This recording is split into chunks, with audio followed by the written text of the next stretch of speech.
Hello students, welcome back to our channel. और आज मैं लेकर आ रहा हूँ आपके लिए टेंडर प्राइस, कोटेशन प्राइस।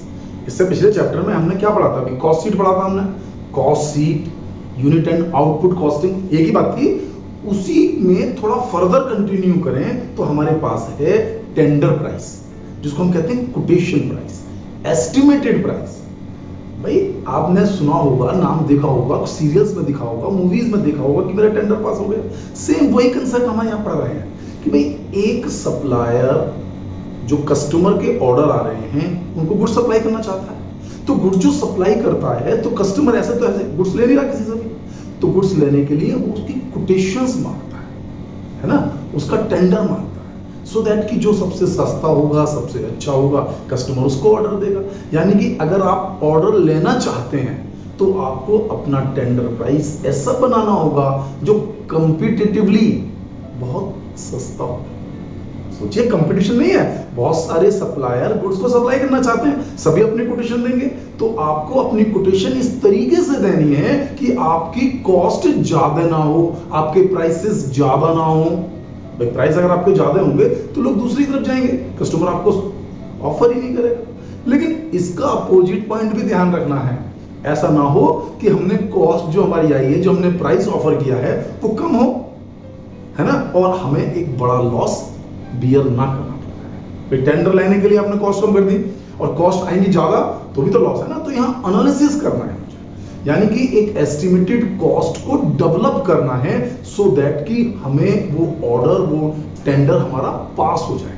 तो इसके लिए क्या करना होता है? इसके लिए एक तो मुझे जो मटेरियल, लेबर और ओवरहेड्स है, इनकी जो एंटिसिपेटेड कॉस्ट है उसे कैलकुलेट करना होगा। और वो कैसे कैलकुलेट होगा? वो पास्ट रिकॉर्ड से, यानी कि जो कॉस्ट शीट हम बना रहे थे, है ना, कॉस्ट शीट किस बनती थी? एक्चुअल डाटा पर। तो एक्चुअल डाटा के बेस पर हम पहले कॉस्ट शीट तैयार कर लेंगे एंड देन उसके बेस पर हम मटेरियल, लेबर और ओवरहेड्स, तीन चीजें होती हैं, तो उन तीनों के एंटिसिपेटेड जो प्राइसेस हैं या फ्यूचर में जो प्राइसेस चेंज होने वाले हैं, आपको उनको भी कंसीडर करना होगा। ऐसा नहीं है कि जो कॉस्ट पहले आ रही थी वही आएगी, नहीं, प्राइसेस चेंज हो सकते हैं। कुछ फिक्स एक्सपेंसेस हैं, कुछ वेरिएबल एक्सपेंसेस हैं, उनके बेस पर चेंज है।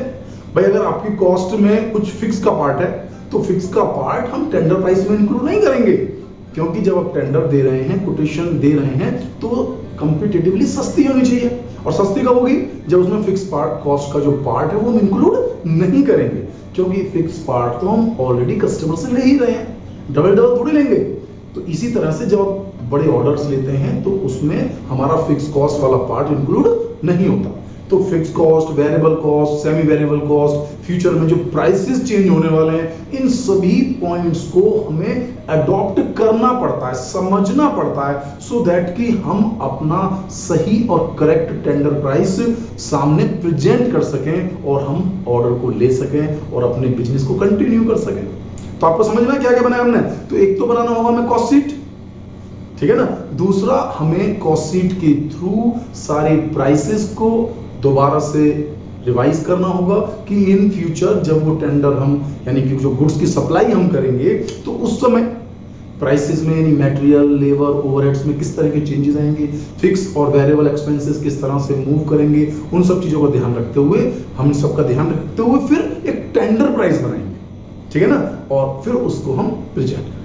तो इसके लिए हम ले लेते हैं एक न्यूमेरिकल, जिसके थ्रू हम इस बात को बहुत अच्छे तरीके से समझ सकते हैं। कॉस्टिंग के लिए जो हमें क्वेश्चन में दिया उसको कंटिन्यू करते हैं। क्वेश्चन में हमें क्या दिया था कि पहले कॉस्ट शीट बना दीजिए, फिर उसका टेंडर प्राइस बना दीजिए। तो कुछ स्पेशल काम नहीं करना है। ये कॉस्ट शीट तो हम पिछले chapter unit and output costing से भी पढ़कर आ रहे हैं। तो इसमें जो बनाना है वो एक और चीज बनानी है जिसका नाम है टेंडर प्राइस, यानी कोटेशन प्राइस, जो आपको कंपनीज में या किसी जो परचेजर है, कस्टमर है, उसके लिए बनाना है कि भाई ये एक एस्टिमेटेड प्राइस है जिसमें हम आपको अपना जो गुड्स है, जो मैन्युफैक्चर कर रहे हैं, अवेलेबल करा सकते हैं। तो सबसे पहले क्या तैयार करनी है? कॉस्ट शीट, जो क्वेश्चन के अंदर मुझे दी हुई है 500 स्टॉक्स के लिए। तो 500 स्टॉक के लिए क्या दिया उन्होंने कहा मुझे कि सबसे पहले ओपनिंग स्टॉक दिया हुआ है, फिर परचेज दिया हुआ है, फिर क्लोजिंग स्टॉक दिया हुआ है, बिल्कुल सीक्वेंस में। तो opening stock plus purchase minus closing stock हमारे करते निकल कर आ गया हमारा मटेरियल कंज्यूम्ड, है ना। अब मटेरियल कंज्यूम्ड आया है 500 पीस के लिए, तो 500 से डिवाइड कर लीजिए, पर पीस की कीमत भी जाएगी, यानी कि मटेरियल हो गया आपके पास 40 रुपए पर स्टोव। यदि आप 2000 स्टोव बनाते हो, यदि आप 2000 स्टोव बनाते हो, देखिए मैं टेंडर प्राइस पे लिखा हुआ है मैंने, तो मटेरियल कंज्यूम कितना हुआ आपका कि भाई 40 रुपए का एक पीस है, तो 2000 पीस कितने के हुए? 80,000 रुपए के। देख सकते हैं कितने के हुए? 80,000 रुपए। यानी कि जो टेंडर बनना है वो इसी के बेस पर बनना है। इसके बाद उन्होंने हमसे क्या दिया?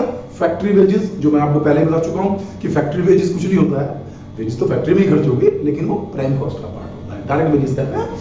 तो फैक्ट्री वेजेस कितनी होगी? 30,000, तो 20 और 30 50,000 हो गया हमारा प्राइम कॉस्ट। इसको भी पर यूनिट कैलकुलेट कर लीजिए कि 30,000 डिवाइड बाय 500 यानी 60, टोटल प्राइम कॉस्ट 100 रुपीस। इसी सीक्वेंस में कंटिन्यू करते हैं। फैक्ट्री एक्सपेंसेस 10,000 रुपए जोड़ दिया, वर्क्स कॉस्ट आ गया, एस्टेब्लिशमेंट एक्सपेंसेस डायरेक्ट दिया हुआ था, उसको भी ऐड कर लिया 10,000 यानी 60 और 10 70,000। कॉस्ट ऑफ प्रोडक्शन, ये मैं आपको लगातार बता रहा हूं कि कॉस्ट ऑफ प्रोडक्शन तक ही आप पर यूनिट कैलकुलेट करते हैं जितनी आप प्रोडक्शन कर रहे हैं, यानी 500 से सभी को डिवाइड कर दीजिए। कहां से? ओपनिंग क्लोजिंग नहीं करते हैं, ध्यान देना है ना। Material consume, material consume, factory expenses, prime cost, factory expenses, works cost, establishment expenses और कॉस्ट ऑफ प्रोडक्शन। यहां तक कि सभी अमाउंट्स को मैंने 500 पीस से डिवाइड किया है और सभी का पर यूनिट मैंने कैलकुलेट कर लिया है। बिल्कुल टिपिकल नहीं है, सीधा सीधा कंसेप्ट है, केवल डिवाइड करना है 500 पीस से, सो दैट वी कैलकुलेट की 1 पीस की क्या कीमत है। तो 1 पीस की कीमत आ गई। अब इस क्वेश्चन में कंटिन्यू करें तो ओपनिंग और क्लोजिंग स्टॉक भी मेंशन किया है, क्वेश्चन नहीं, हमने नहीं कैलकुलेट करना है ना, इसमें कोई बहुत ज्यादा वर्किंग कॉस्ट शीट में करनी होगी, जो करना है वो टेंडर में करना होता है। और खास बात क्या होती है कि जो आप खुद सोचिए, अगर आप किसी को कोई प्राइसेस बता रहे हैं तो क्या उसमें ओपनिंग और क्लोजिंग स्टॉक होगा? क्या नहीं होगा ना।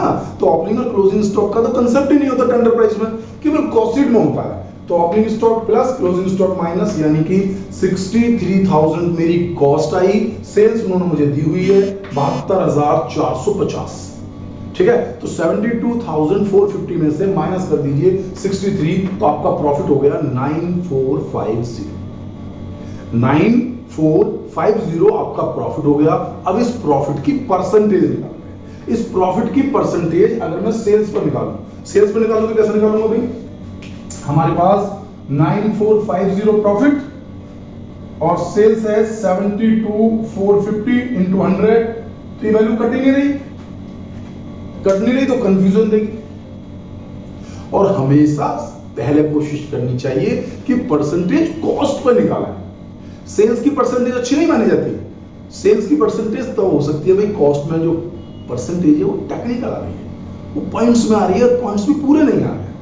अगर कॉस्ट पर निकल सकती है तो इससे बेस्ट कुछ नहीं है, क्योंकि कॉस्ट पर हम डायरेक्ट परसेंटेज यूज करेंगे और हमारा आंसर आ जाएगा। तो ये 9450 जो प्रॉफिट है, इसको सॉल्व किया हमने, 9450 डिवाइडेड बाय कॉस्ट जो कि 63,000 है इंटू 100, यानी 15%।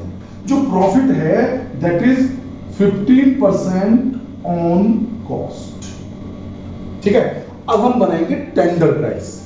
टेंडर प्राइस को बनाने के लिए क्वेश्चन में उसने मुझसे कहा था कि भाई मटेरियल, पहले तो सब चीजें सेम टू सेम लगनी है, सेम टू सेम। भाई क्या क्या है?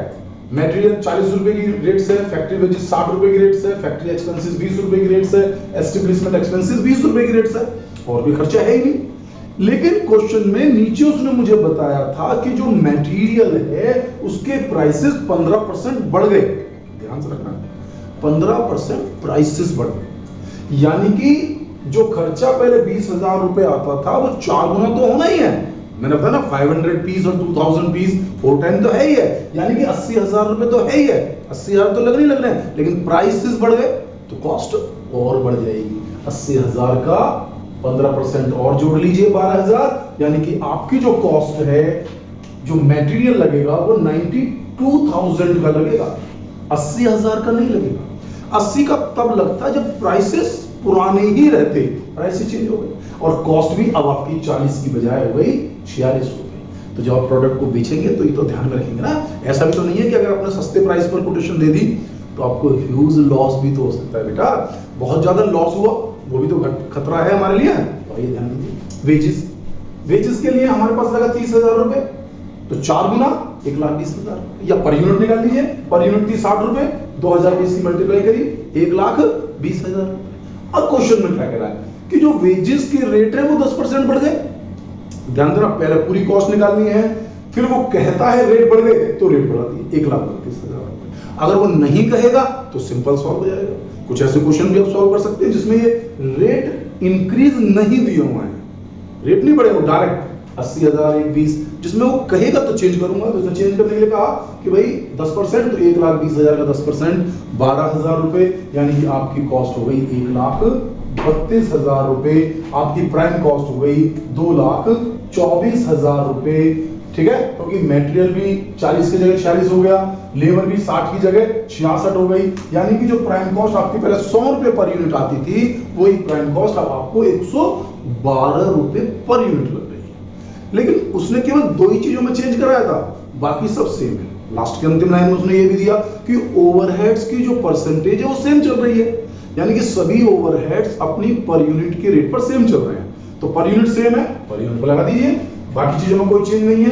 इन्होंने कहा फैक्ट्री एक्सपेंसेस 20 रुपए का है, 20 रुपए से लगा दीजिए 2020 इंटू 20 रुपए, या मल्टीप्लाई कर दीजिए 4 की, यहाँ 10 है तो यहाँ 40, भाई 520 और 2020 सीधा 4 टाइम हो गया ना, तो मल्टीप्लाई कैसे निकाल लीजिए, तो 224 और 40 कितना हो गया 2,64,000 रुपए वर्क्स कॉस्ट। फिर देखिए एस्टेब्लिशमेंट कितना 20 रुपए, 20 रुपए की रिसर्च की भी निकाल लीजिए, कितना हो गया 40,000 रुपए, 20 रुपए देख लीजिए, तो टोटल आ गया 3,04,000। यानी कॉस्ट ऑफ प्रोडक्शन जो हम कैलकुलेट कर रहे हैं वो है हमारी 3,04,000 रुपए। अब समझिए कि यहां तक का क्वेश्चन तो हमने सॉल्व कर लिया। ये कुछ बातें थी जो मैंने बार बार बताई आपको कि प्राइसेस बढ़े हैं तो बढ़ाकर लिखने हैं, घटे हैं तो घटाकर लिखने हैं, लेकिन पहले पुराने अकॉर्डिंग कॉस्ट को कैलकुलेट करना है, उसके बाद प्राइस कम ले ज्यादा करना है। जैसे 80 निकाले फिर चेंज किया, 120 निकाले उसके बाद चेंज किया, बाकी में कोई चेंज नहीं है, सेम टू सेम। अब इन्होंने हमने यहाँ सॉल्व किया था, उन्होंने कहा था सेम परसेंटेज ऑफ प्रॉफिट, तो कितना प्रॉफिट था कॉस्ट का 15%, कॉस्ट का 15%, यानी 63,000 रुपए का 15%। तो हमारा भी कॉस्ट का 15% ही लगेगा। कॉस्ट है हमारी 3,04,000 रुपए, तो 3,04,000 रुपए का 15% 45,600 निकाल लीजिए। भाई 3,04,000 रुपए उसका 15/100, तो 45,600 रुपए प्रॉफिट हुआ। 3,04,000 रुपए मेरी कॉस्ट है, यानी कि 3,49,600 3,49,600 में हम 2,000 पीस स्टोव के बेच सकते हैं। ये हमारा एस्टिमेटेड प्राइस है, ये हमारा टेंडर प्राइस है, ये हमारा कोटेशन प्राइस है जो हम लगाएंगे। जो कस्टमर हमसे डिमांड कर रहा था उसको हम इस रेट पर सप्लाई कर सकते हैं। तो कॉस्ट हमने पूरी कैलकुलेट कर ली है। तो डिफरेंट टाइप्स की कॉस्ट का तरीका हम बार बार निकालते रहेंगे, समझते रहेंगे। फिलहाल आपके लिए इस वीडियो में मैं इतना ही समझा रहा हूं जिससे कि हमें कॉस्ट पर यूनिट समझ में आ जाए। आपको ये मेरी वीडियो कैसी लगी, वीडियो को लाइक करें, चैनल को सब्सक्राइब करें, और जो सबसे जरूरी है, अगर आपने अब तक बेल आइकन प्रेस नहीं किया है तो बेल आइकन को प्रेस कर लें, जिससे कि जो नई वीडियो है उनके नोटिफिकेशन आपको लगातार मिलते रहे। थैंक यू, मिलता हूँ नेक्स्ट वीडियो में।